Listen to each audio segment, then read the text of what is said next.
Assalamualaikum warahmatullahi wabarakatuh. Izin memperkenalkan diri, nama saya Christine, NPM 19110032. Dari program studi bimbingan dan konseling 2019.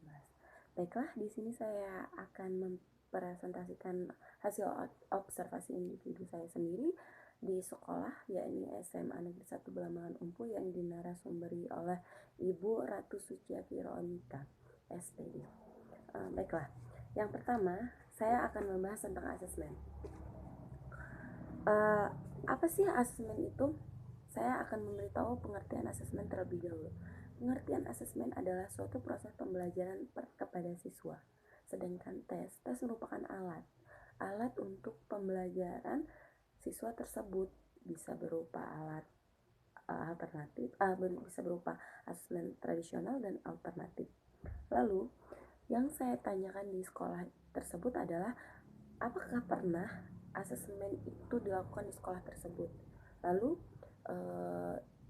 guru bimbingan konselingnya langsung menjawab pernah, dengan pernah melakukan asesmen tersebut kepada murid-muridnya. Lalu contoh asesmen seperti apa yang sudah pernah ibu berikan? Nah, saya menanyakan ini setelah saya menanyakan apakah asesmen tersebut sudah pernah dilakukan di sekolah, lalu jawabannya sudah pernah dilakukan. Nah, yang kedua pertanyaan saya, contoh seperti apa sih yang sudah pernah ibu berikan kepada murid-muridnya? Nah, contohnya ini seperti konseling pribadi, konseling minat bakat, seperti menanyakan cita-citanya apa, minatnya gimana, terus konseling pribadinya, persoalan pribadinya. Lalu yang ketiga yang saya tanya, dari contoh apa sih manfaat asesmen tersebut itu? Lalu beliau menjawab, manfaat asesmen itu banyak sekali. Dia manfaat asesmen tersebut kita bisa menilai ya, mana siswa yang mampu dalam pelajaran.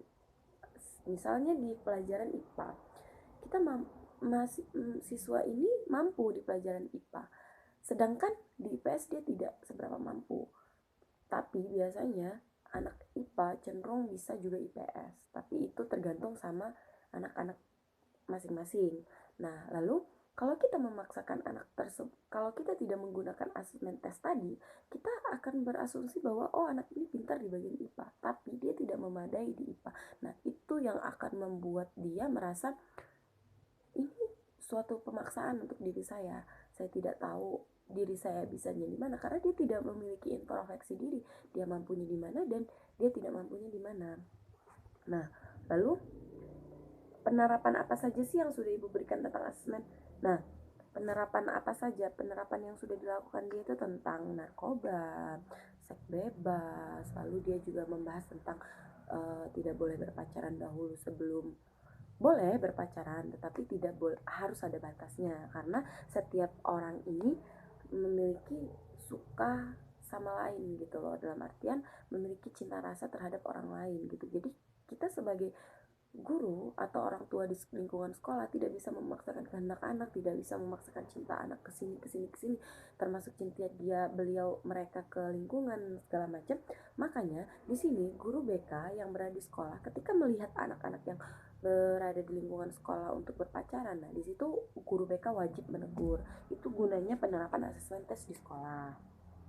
Nah, lalu saya memberikan dua kategori, yaitu kategori asesmen tradisional dan alternatif. Nah, dua ini yang sangat-sangat digunakan juga pada asesmen tes. Nah, saya bertanya, menggunakan kategori yang manakah ibu di sekolah ini? Dan beliau menjawab menggunakan keduanya.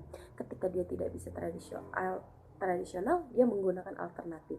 Tetapi menurut ibu itu asesmen dalam tes seperti dia memberikan uraian, karena asesmen ini bersikap seperti penilaian terhadap kalau dia mengisi uraian itu dia bisa berimajinasi, dia bisa berangan-angan, dia bisa berpikir. Nah, ketika dia memberikan pelajaran tentang pilihan ganda, dia mudah tinggal ini gini. Karena ketika orang diberi pilihan, dia pasti mudah untuk menjawab. Tapi ketika orang diberi pertanyaan, dia pasti menggunakan otaknya berkali-kali lipat untuk berpikir. Nah, mungkin itu saja yang dapat saya sampaikan. Lebih dan kurangnya saya mohon maaf apabila saya ada kesalahan. Kepada Allah saya mohon ampun. Wabillahi taufiq wal hidayah. Wassalamualaikum warahmatullahi wabarakatuh.